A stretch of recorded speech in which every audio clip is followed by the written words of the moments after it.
Started off. Start off, all right. So this is James. My name is Adam. We're here negotiating on behalf of Iqbal. I'm Zainab. This is Lundi, and we are negotiating on behalf of Fisher University. So we're here today to negotiate the terms of Article 16 and the way it's currently set up.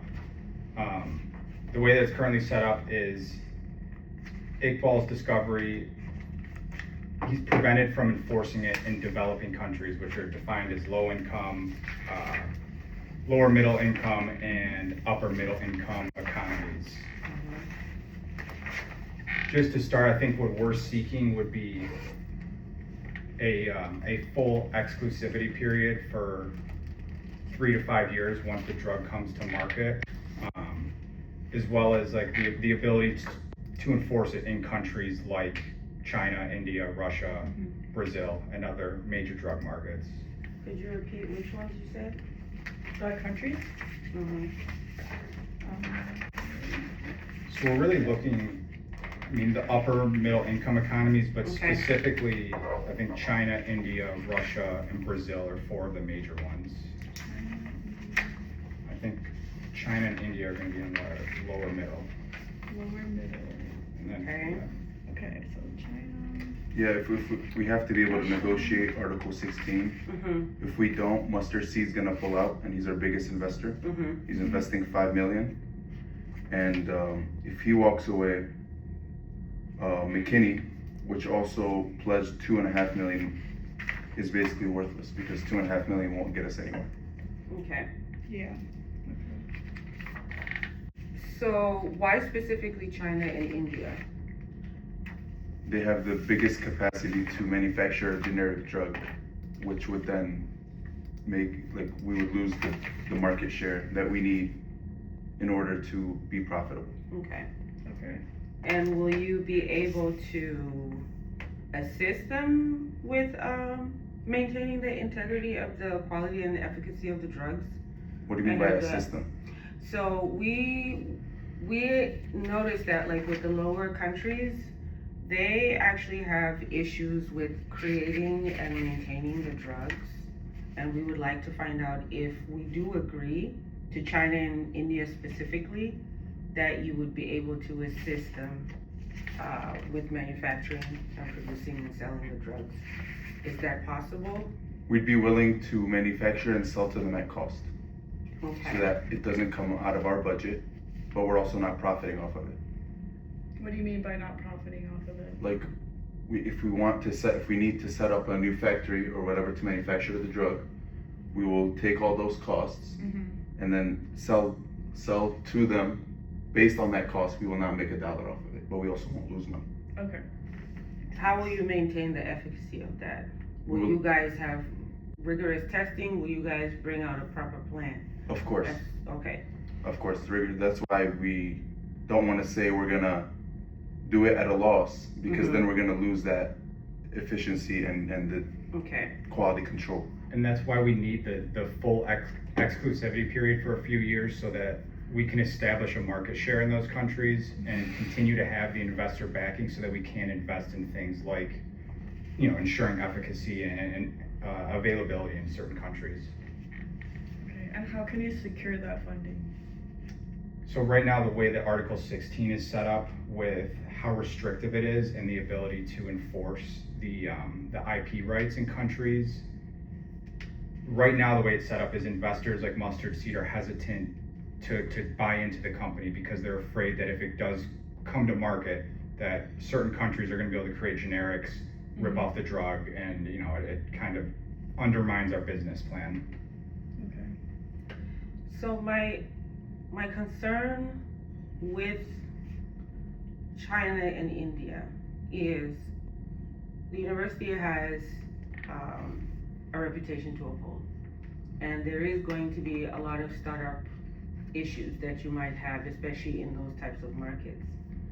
If things do fail and the university's name is on there, what can you guys do as a fail-safe or filling the gaps for that? Like, how can we know for sure that our name is on there. You don't Yeah. want this to come out and be bigger than what it needs to be. So what do you mean by fail?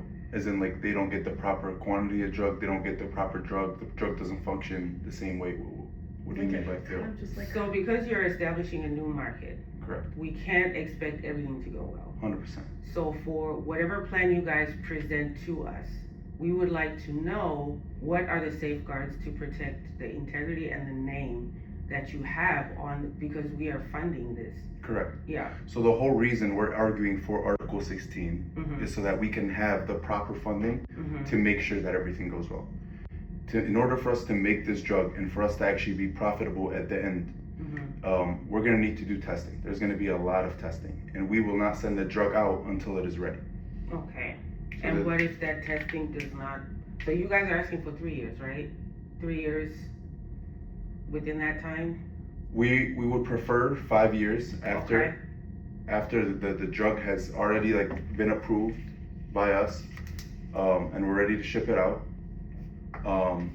Where we can hold the exclusivity clause where like nobody else can make the drug, and then after that, then you guys can include these lower income countries, because the 5 years will allow us to already have a major part of the market to where even if then they start manufacturing the generic drug, our name is still known. So even the university will continue to be profitable, Mhm. but there will be access to the low income countries to make their generic drug as well.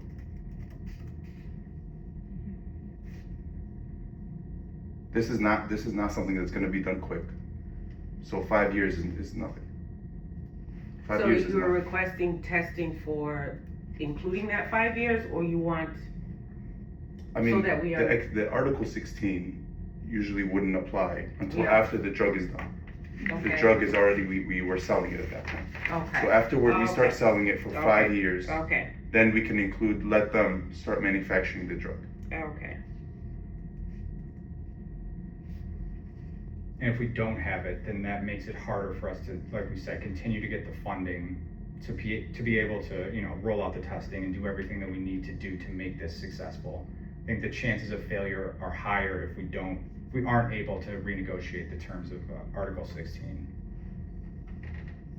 What parameters are you guys measuring as far as the failure? Are you looking at if you guys can go over 60% testing as far as approval rate, everything goes well, or are we looking at less than that for the time frame that you guys are talking about for the testing period? I think that we're more concerned with the viability of the business, Mhm. and that if we don't have the full exclusivity, then Iqbal's startup company itself could fail, which would then ruin the ability to bring the drug to market at all. A new drug is a risk regardless. Yeah. So we're hoping everything goes well. We're gonna get the FDA approval, and then we'll try to get as high a standard as we can, because obviously we both have stuff to lose here. We both have a lot to lose here. an FDA approval will take some time, right? Correct. For part of those 5 years? Correct. Okay. So we're gonna ask for a testing schedule attached to the proposal so that we can bring that to the university. What do you mean by testing schedule? So- Like within our trials? Mm-hmm. So that we know what we're expecting, because we are also gonna have to go back and let them know, within a specific amount of time, you guys are going to be finished with testing. I'm pretty sure you're familiar with your testing schedule. So we would like to know, like, we need a time frame. So if you guys know that you're gonna be testing for the rest of next year, then that should be put in. Yeah, that's gonna be a problem as well, because Why? this is a brand new drug. This is unlike anything on the market. We've never had a drug like this. So I cannot give you a schedule and in good faith tell you I'm gonna be able to stick to that schedule. No other drug operates like this one. So then how? Because it's a novel drug, so, We don't wanna leave this open-ended, because we do need, we need time. We can't leave this like an open-ended thing where, oh, well, maybe within the next 10 years, you guys will figure this out. We actually need to have a timeline. of how this is gonna work. Even if there's like an estimation on your end. I'm okay with the estimation, because obviously we're trying to get this drug up and running as quickly as possible. But I think it's semi-unreasonable that you guys want us to give you a strict schedule, run up very quickly, and only get 5 years after. And you guys are also worried about the Yes, efficiency of the drug. absolutely. So I can't rush a drug and then promise you it's going to be very efficient, or it's going to be the best variant of that drug that's possible. I don't think this is something where we want to rush to market. Okay. Do you think we should take a break to discuss this privately? Yeah. Okay. Do you wanna leave or do we just? I don't know. Just make sure, for the video, end it. Like, do something so you see that. break.